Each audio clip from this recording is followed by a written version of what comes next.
Hey guys, how's it going? Welcome back. Well, I got a couple of new iMacs. Well, they're vintage, but they work perfect. Anyways, so my wife and I and my buddy James, who's another fellow Mac fanatic like myself, we've been looking for the very first original iMac with the tray load CD, and we're still trying to get our hands on some, but we don't want to go on eBay, of course, and get things shipped. It's a lot easier to pick stuff up and check it out for yourself too, make sure everything does work right, because you can get stung, that's for sure. But anyways, so we got two iMac DVs, which is this one, and two of the Emacs. Now these are 17-inch and etc. And they were made for the educational market, but they also came out with the regular consumer market version as well. From what I'm gathering from model numbers, it seems that these were probably the educational ones, considering how they're done up and the hardware that's in them, etc. Okay, the iMac is just your simple iMac DV. Now the iMac normally came with about 64 megabytes of RAM. My model actually has 384 megs, and of course this one's also had some upgrades, and it's got 640 megs of RAM in it, and they can both upgrade to about a gig, okay, without any real difficulty. But you only need, they say, 64 megs for OS 10. Now both of these had 10 on them, much older version of 10 on the Emac. So I've redone both of them, and I put 9.2 on here for now until I can solve my 8.6 bootable CD problem that I got going on, because I'd like to run 8.6 actually on my particular iMac. Anyways, and I'm going to run the 10.4 Tiger on this one that I just reloaded. So we had to wipe all the personal information that was there before and all that, because it was all left there. But we got them at different places as far as the iMacs went. We actually, that was two different places for that, and the Emacs we got two at the same place. Now we had to end up going to Ottawa, through to Montreal, other places in Quebec, to go get these things. And there was actually an Imac that I was first going after. A guy wanted $150, which is kind of unreasonable, but at least it did have a keyboard with it, and a power cord, but no mouse. It turned out it was dead. He said it was working perfect in his ad, and yeah, it doesn't. It would not fire up at all. So it's like, oh man. You know, we all went down for this trip to get a bunch of iMacs, right? So anyway, we proceeded to go and pick up my buddy's iMac, and got it, and then other people started responding to our messages from like hours and hours and hours back, right? And it's like, oh, okay, so we can get another iMac for Kevy. So I got this one at a different place than him, of course. And of course the Emacs were both at the same place, and the prices were amazing. He paid $50 for his iMac. I paid $60 for mine. Now his is base model as far as the RAM goes. He's got 64 megs in his, and mine's got the 385. But he did find some RAM in his collection, so he since has upgraded his with more RAM. The Emacs were both at the same place, and we paid. Well, we gave the guy 60. He wanted 55 for the pair, and so we gave the guy 60 only because we didn't have change in the ERT for like $5. So it's like, whatever. It's worth $60 for two of them. You know what I mean? So I paid 60 for mine for my single iMac, and then we bought the pair, and away you go.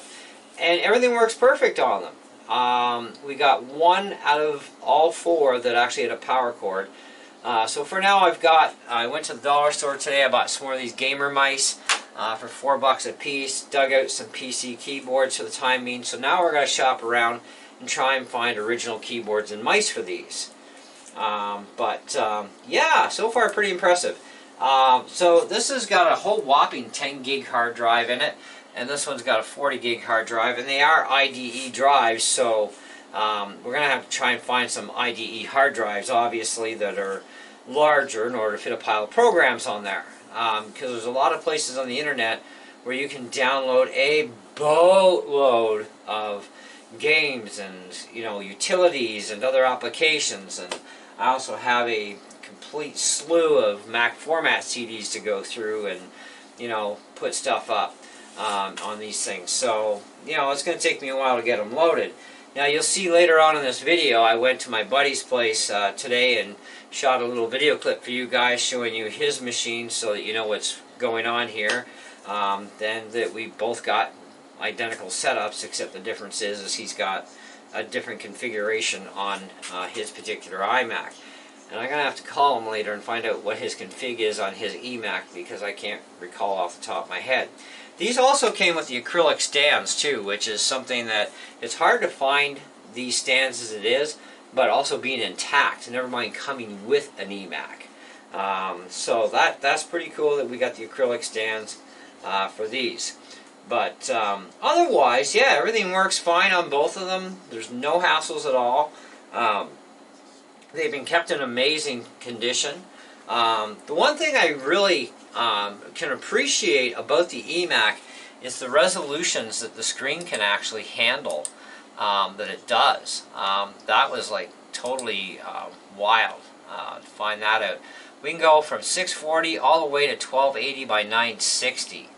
That's actually quite good, and the hertz range for the refresh rate is pretty phenomenal. So if we go to 640 by 480, we can actually get 138 hertz is the top end.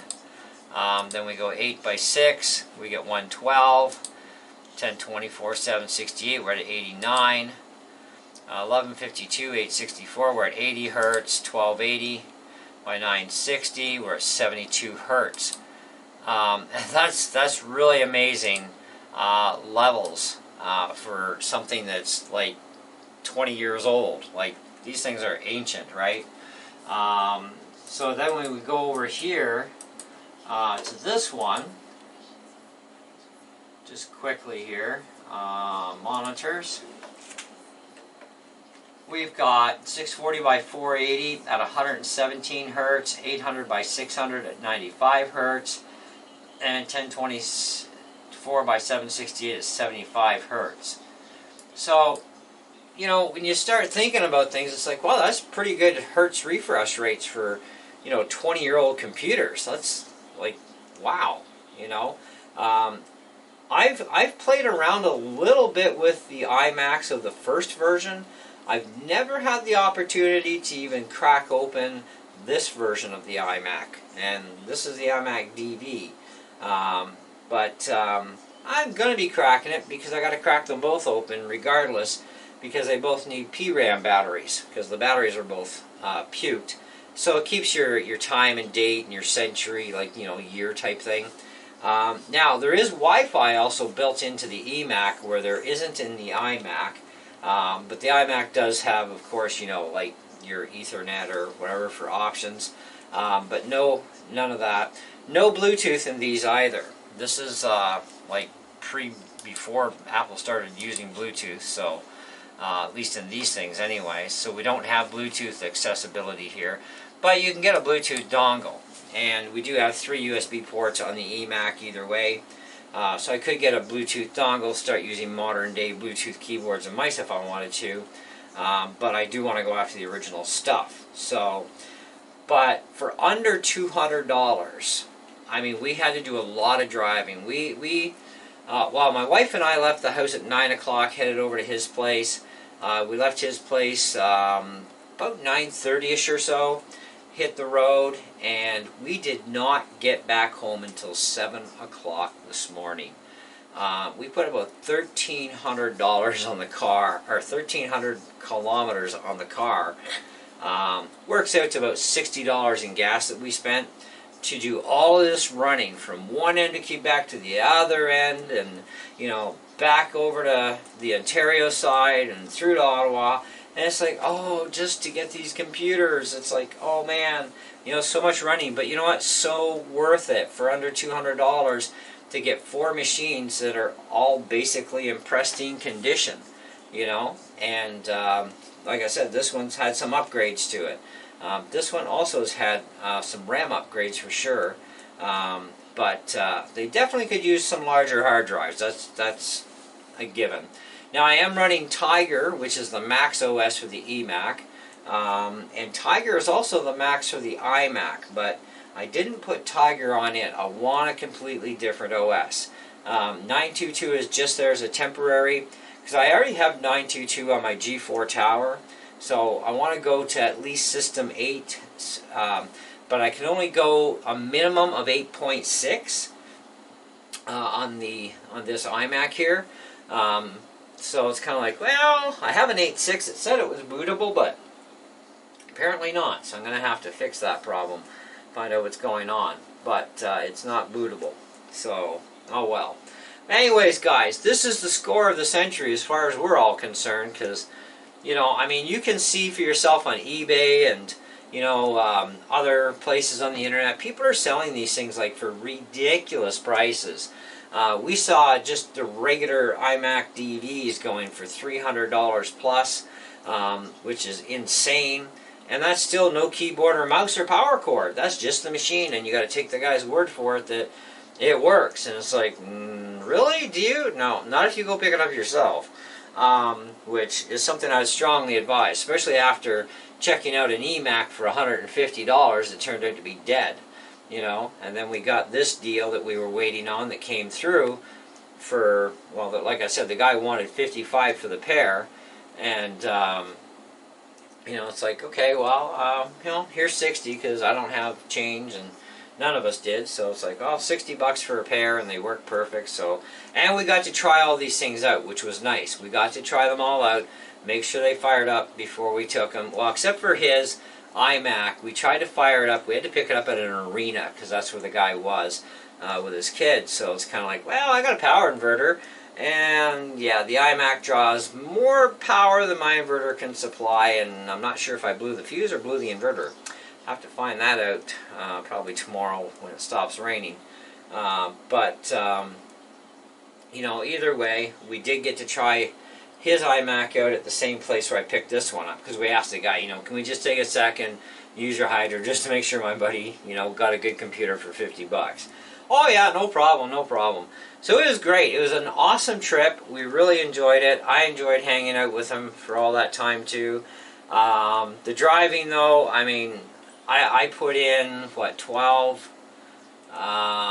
15, I did 18 hours worth of driving before I could not drive anymore, and I had to hand the wheel over to my wife for about 3 hours, and then I took the last, basically from 5 o'clock until just after 7 when we got home, or just before 7 when we got home. So I took the last little bit there, but yeah, no sleep, and up since 6 in the morning, and 5 hours of sleep we're all running on, and a lot of munchies, a lot of, you know, sugar in the body to keep functional and all that. But yeah, it was a great trip. Don't want to do that again anytime soon though. But anyways, next up is the little segment that I shot at my buddy's house today of his. And then we'll just come back for a couple seconds and wrap this up. Okay, guys, so we just arrived at my buddy James's place. Say hi to the guys. How you doing? So I've known him for good portion of my life. We're both Mac freaks, as I've mentioned before. So these are his two, which are identical to my two. And so we did get the two white ones from the same place, and then the regular iMacs we got from different places. So I'm over here today having a little bit of fun with them. We're pretty exhausted, you know, as you'll know from the beginning of the video. But I wanted to show you guys over at his place, and, you know, he's got quite the extensive collection of Macs. He's actually worse than me right now, so, but I'm slowly catching back up. Anyways, there you go. So we'll continue the rest of this video back at my place. Okay, so you saw the little piece over at my buddy's place of his iMacs, and we had a lot of fun. I spent a couple hours over there today with him. His iMac came with Ubuntu on it, because if you want to get these old dogs back on the internet, apparently there's some talk on the web that you can actually run either Linux or Ubuntu operating system on the Mac and get them back up on the internet nice and secure again, apparently. Well, put in what you want for stock on that one, but whatever. I mean, Macintosh computers can run multitudes of different operating systems other than their own, so no big deal. But nonetheless, we did have a lot of fun at the house, and had a great time with him today. Probably go over and see him again soon. And I actually got to drop some CDs off to him anyways. But yeah, great time, great trip. Like I said, don't want to do that again anytime soon. It's really hard on the body. It's going to take me a few more days to recover from it all. Yeah, so anyways, let me know what you guys think. That was the score of the century. You got to agree, under $200 for 4 perfectly operational computers, like CD-ROMs. Everything's working just like new, you know, and they're in incredibly, impeccably clean condition too, which is, you know, usually you don't see them this clean either for that kind of money. And even for more money, you don't see them this nice a shape. Anyways, that's it. That's all I got for you for this one. Thanks for watching, and we'll catch you on another one, because, you know, we're going to do some reviews on these things after I get a chance to mess with them for a while and let you know what I think of each one in individual videos. But till next time, ciao.